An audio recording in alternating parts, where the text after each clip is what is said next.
Thank you. And thank you, Mr. Chairman. Thank you, committee. I'll start by saying I'm a proud graduate of the University of Georgia. Go Dogs. And it was a hard day when I had to take that job at Florida. But Thank you. but That's on the record. They pay the bills.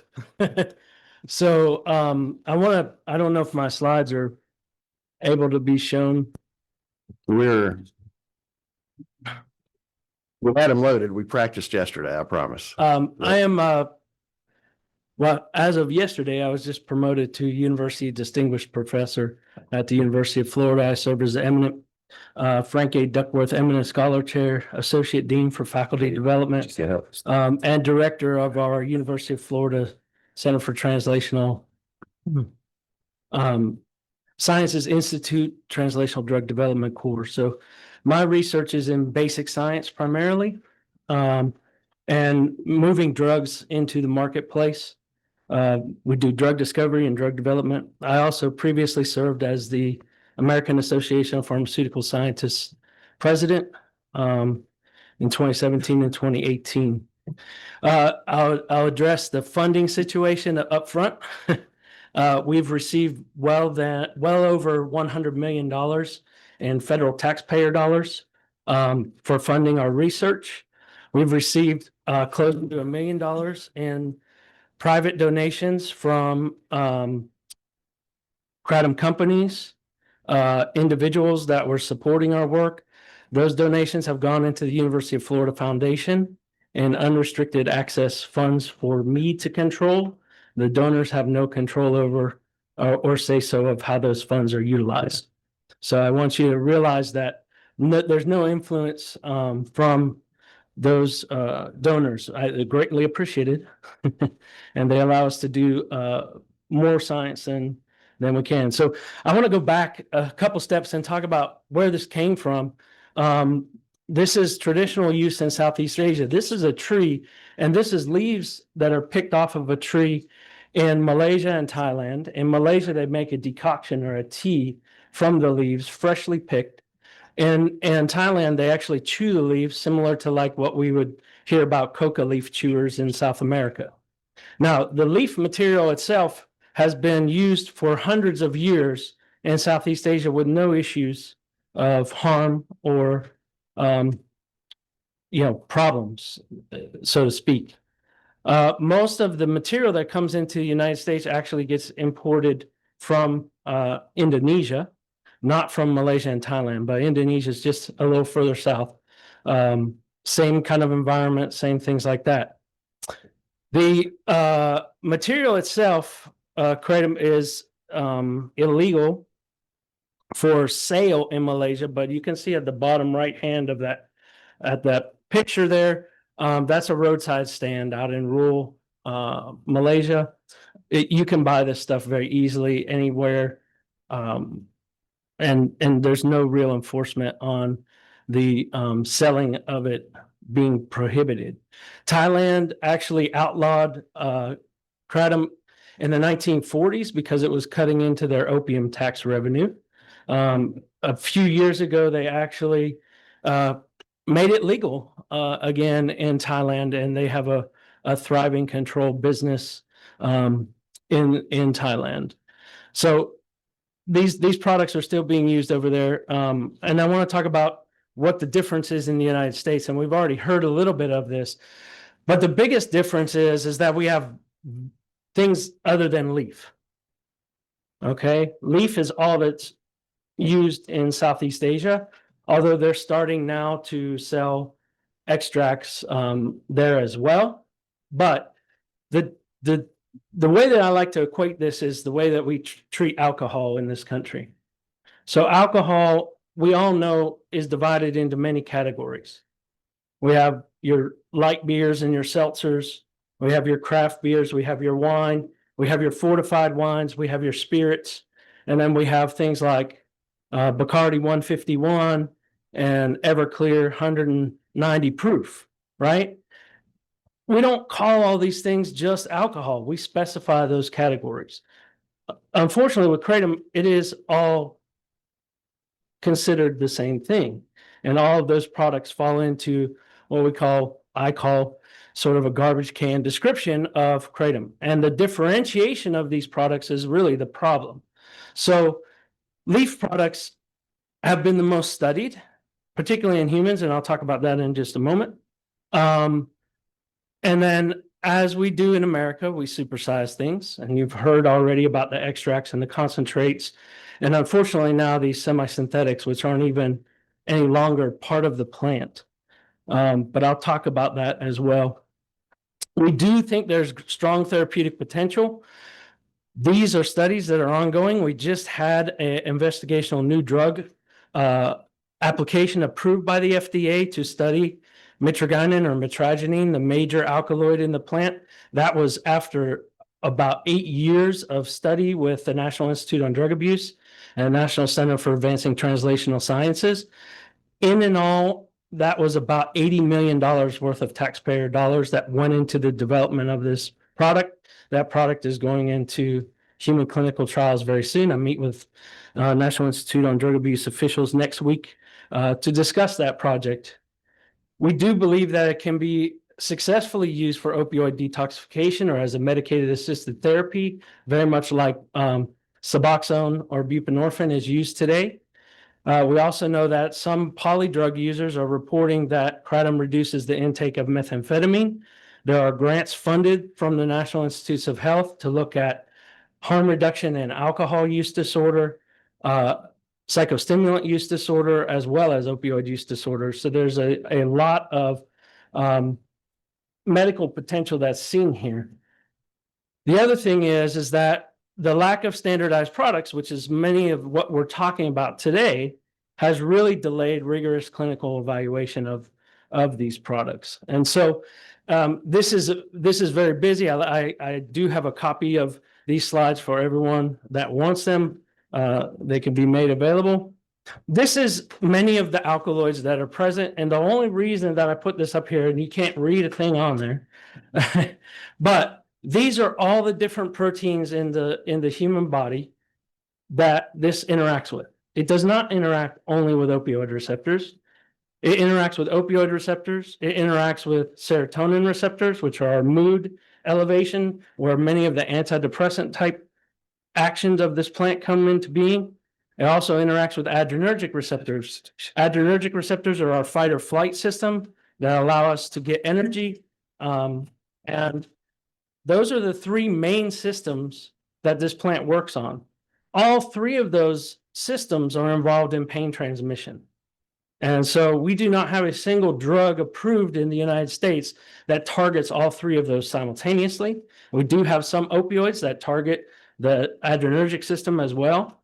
But we don't have anything that is as unique as this is in terms of its potential properties. So I want to talk straight up to human trials, and the FDA has sponsored now 2 human clinical trials with Kratom leaf. The first, and we were a collaborative team involved in those studies. The first one was what they call a SAD study. It's a single ascending dose trial. That manuscript actually is published now, and that study investigated a single ascending dose. So they start with a low dose, 1 gram of leaf material. A month later, they move to the next dose because they do all the safety reviews, all the reviews of blood samples, everything that was experienced by that individual before they pass safety to go to the next dose.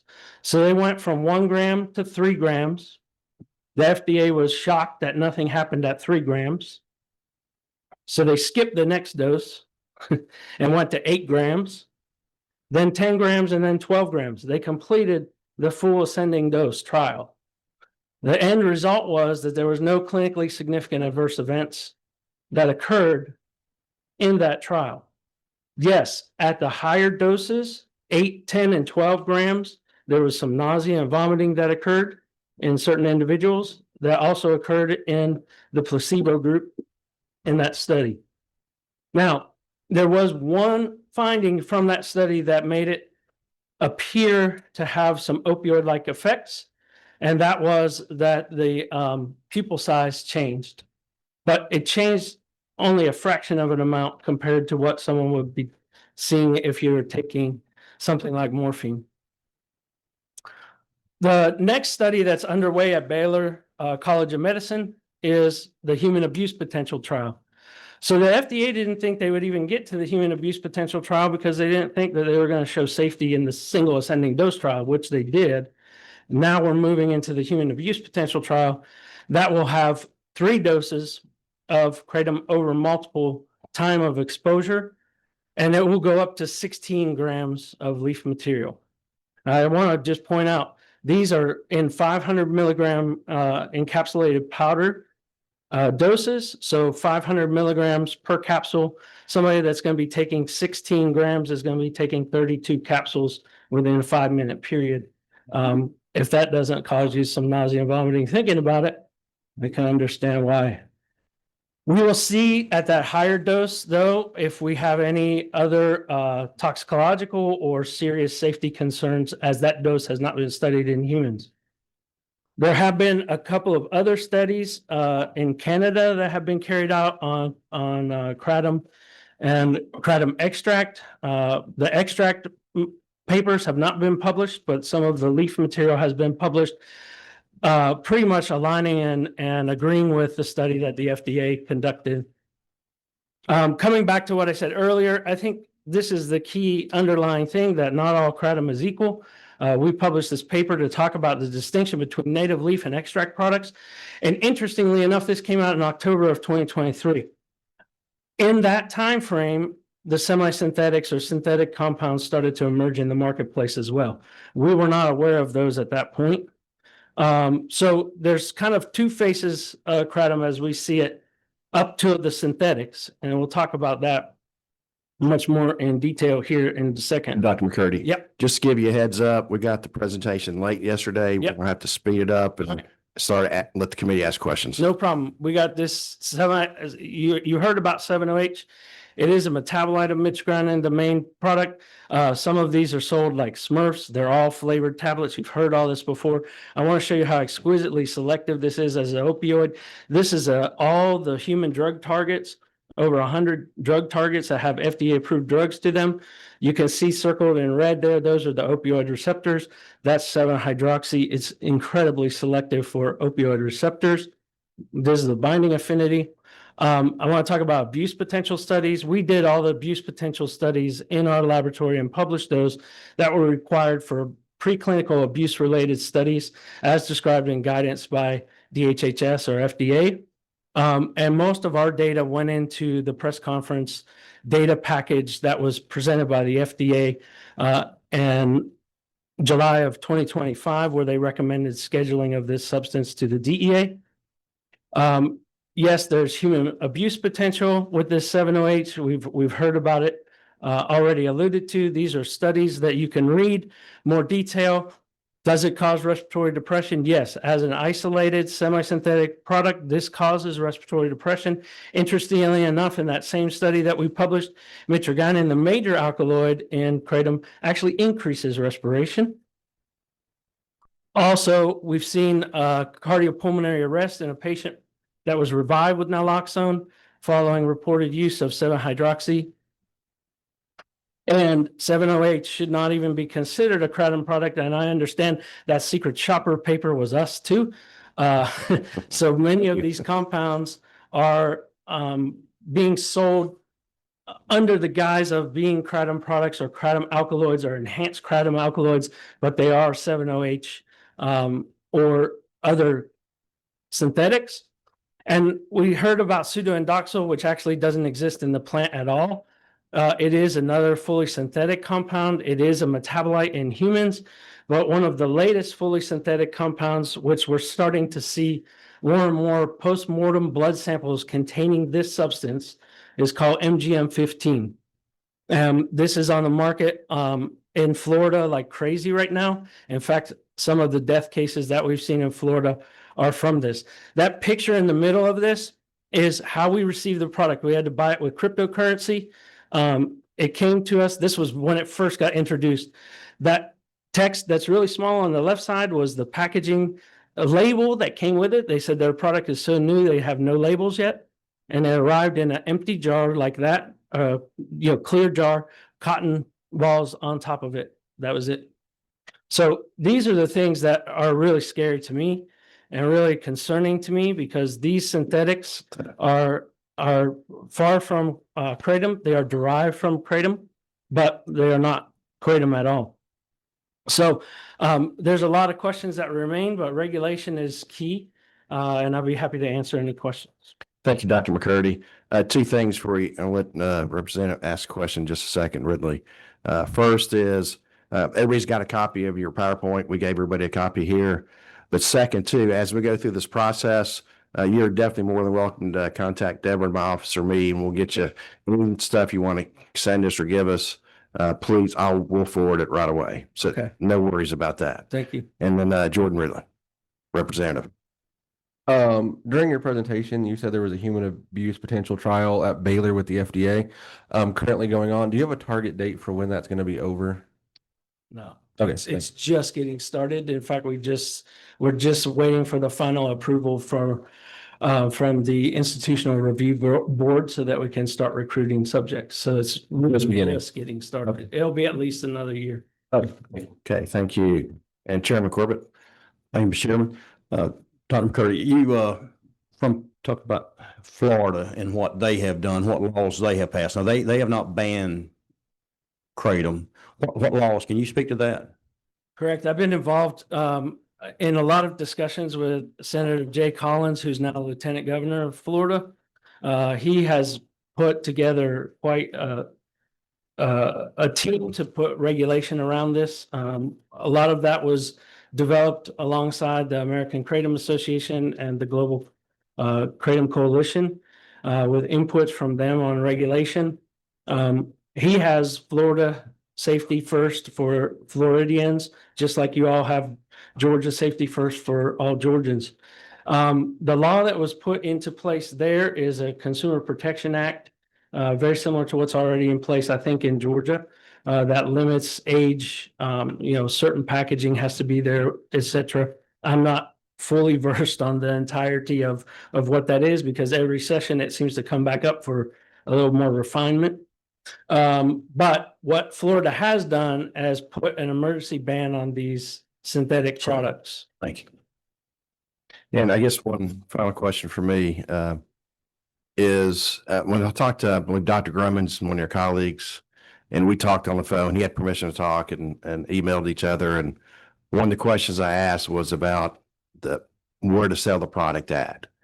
And he seemed to be more apt to where at least that person, let's say my neighbor, can go to the pharmacist or someplace if they don't see their doctor. Is it safe? Like Joe could be on blood pressure medicine, so he doesn't need to take that. In your eyes as a researcher, do you have an opinion yet? And you may not, of the way we have the law now. Is it fully safe like in a convenience store type situation, or is it better where they can ask a professional and not have a prescription, but just ask a professional, hey, these are my meds. Am I safe to take this product? So I didn't mention my original training and licensure is as a pharmacist. So I actually wear that hat too. And I am fully supportive of much more information around these products when they're sold. And that should be done by someone who's educated to a point. At least they don't necessarily have to be a medical professional. In my ideal world, you would put this into a dispensary just like you do cannabis. And that way the material is authenticated. We know the sources, that material has been tested, verified to be what it says to be on the label. But I think that's probably a heavy lift. Obviously, the biggest problem with the legitimacy of these products at all is where they're available. I mean, you can't go into Walmart and buy it. You can't buy it on Amazon, but you can certainly buy it at the convenience store. Many of the retailers or vendors, manufacturers have their own websites that you can buy it from. But again, those tend to have a lot more education because it's in a website. But to the point of the earlier speaker, a lot of people aren't reading all the information that's there either. Okay. Thank you very much. Appreciate you being here. Thank you.